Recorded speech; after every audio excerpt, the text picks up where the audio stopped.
We got a ton of new content today, and I'm going to be honest with you all, this stuff looks amazing. Starting with the Moonshot event program, we get this Mike Moustakas card who looks alright. I mean, really good hitting third baseman. I don't see him making teams over Miggy or Chipper Jones, but this is a card that looks really good to me. I think he could be DH for a lot of teams too. Good lefty bat, especially off the bench, but cool reward card. They also added in this event rewind, so if you haven't been keeping up to date with these, you can, get one of these. I probably need one of these three because I was not playing events at the start of the year. So this is cool to see that they're adding in these little ways to make cards back that you don't have the chance to get anymore. Next up, and what I think looks really cool, is this new Mural program. There's a ton of new cards in this. This Adrian Morejon, however you say it, looks like a really good reliever. Gets outlier on, which pitch is it? Outlier on his sinker. So this dude's just throwing straight gas. I think this is going to make everybody's bullpen. Another good lefty arm added in. Stats are a little scary with the K per 9, but at least the hits per 9 is pretty high. So I like this. I like the looks of this card a lot. This Hunter Goodman isn't my favorite card they've dropped. It looks all right. I mean, decent, pretty good pop, decent contact. He'd be a solid catcher. It's cool that he can play left and right field. But with that 62 speed, I just don't think it'll work. Nice card. It's pretty cool. Has some good quirks, but overall just a mid card to me. This Grady Sizemore card is kind of disappointing. Seeing that contact versus left and power versus left, I just don't see how he makes the lineup or how he's a 92 overall, to be honest with you. But I mean, decent center fielder, has good speed. I definitely don't think he'll make my team. The power just isn't it for me, but I guess he could be another bat off the bench, but I feel like they keep dropping a lot of those, so don't love this card. Brian Wu looks like he could be a good card, but once again, those K per 9s are scary low. And I mean, those hits per 9 aren't amazing either. This is just kind of a disappointing card to look at. I mean, he doesn't have outlier. Decent pitch mix, but I don't know about this card. It's hard for me to read pitchers in the first place, but this looks like a card that could be really hit or miss to me. My personal favorite card that they've dropped in this entire program is this Vlad Jr. I can tell by looking at him, and based off the fact that he was my starting first baseman for like 3 months last year, this is going to be my new starting first baseman. This card looks absolutely sick. I love Vladdy's swing. He makes his program 100% worth doing just because of him. And there's some good cards in this program too, but I just love the way that I love everything about Vladdy cards. And I'm really excited to get this one. They added in a ton of cards too, but just off of the Mural packs. It looks like there could be some pretty good ones in here. I don't know which ones, I don't know how much they'll end up going for. Wonder how good this David Ortiz looks. I mean, it's a David Ortiz card. About exactly what you'd expect. Great hitter, but that's about it. I mean, you don't need a ton out of a first baseman, but he looks pretty cool. This Jose Bautista, another one of these right fielders that just isn't very fast, but can absolutely rake. They're adding in a lot of DHs right now. That's what I'm taking away from this program. Man, do I love this card art. This card art is so sick.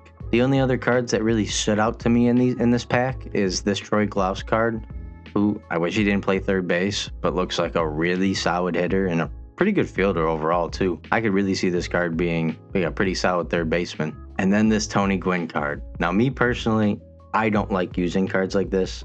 I need pop on all of my players, but this is a guy that I know a lot of people would love to have bat leadoff. Like, this is the perfect leadoff for a lot of people's teams. I mean, you get that great contact both ways. You get your 90 speed with, I mean, it doesn't even take much. Maybe the gold mod, and you'd have 99 speed, 99 steal. This is a card that people are gonna love using as a leadoff. And we already know Tony Gwynn's swing. He's a good slap hitter. I can see this being used a lot. But those are the only cards that really stood out to me outside of these top three. So, I don't know.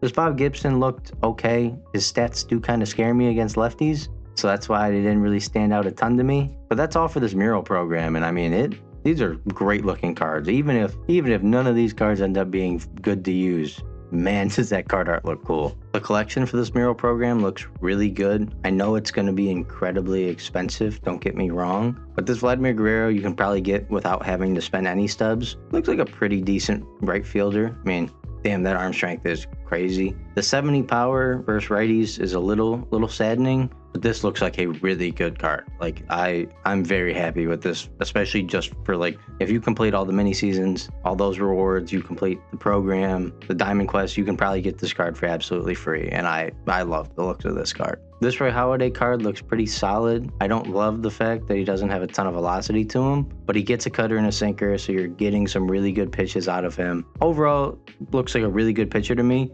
Once again, K per 9 against lefties is scary. Same with hits per 9 against lefties. I don't know why they continue to make these pitchers only good against one side, but hey, I really like the looks of this card, and I definitely think he'll be making my lineup. This Jose Ramirez is the first card that they've come out with, especially as a third baseman, that I look at and say, this can top my 95 Mickey. You get a switch hitting third baseman, and we all know that Jose Ramirez has a phenomenal swing. Great fielder, great hitter, good speed. Once again, it's like the Ellie card. If you put the speed mod on him, he's going to have high 90s speed. I know this card's going to be expensive to get. We all know it's probably going to cost, like, what is it right now?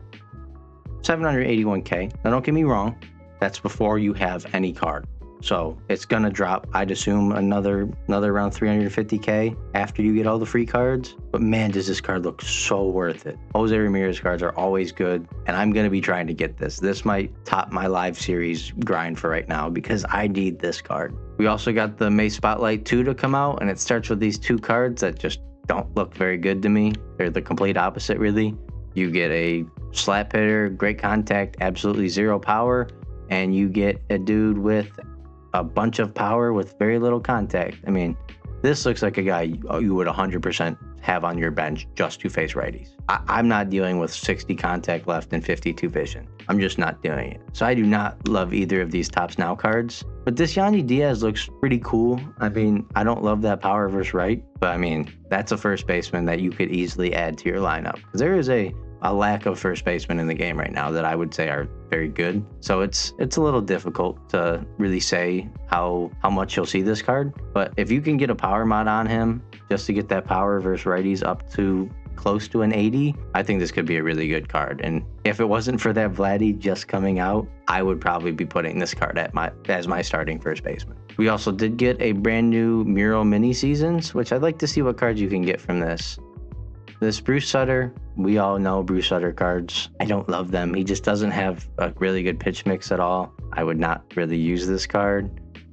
What about, we all know Cal Ripken too. Another guy who just has really good contact. Pop's not terrible. I mean, if you can get a power mod on him, you could get him to mid 70s and he'd be decent. Very good fielding shortstop, but don't see him starting for many teams. This Wyatt Langford is incredibly disappointing. This card looks terrible outside of the speed, if I'm being honest with you. I don't understand this card at all. This card kind of sucks. This George Springer is just, again, kind of mid. It's just 80 everything. 80's literally everything. It's not a bad card, but I will go through and do all of these, but I don't think that this mini seasons is really worth doing, if I'm being completely honest with you. We got a new Mural mini seasons as well, and the reward for this, outside of some pretty good packs, is this Ralph Kiner. Looks like a pretty solid card.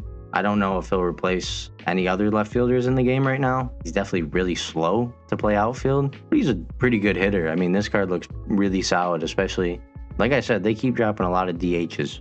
That's what it feels like right now. But this looks like a pretty decent card. I always think conquests are worth doing. Last but not least, they added in this Diamond Quest for Johnny Damon and Ozzie Smith. I can't look at these cards right now, but I assume we're getting a kind of slower, good hitting center fielder, and then contact, speed, defense shortstop, which I'm getting tired of these shortstops. They keep dropping them. But hey, I'm really happy with this content. It's a lot they added in, so it's cool. And these card arts are just absolutely sick.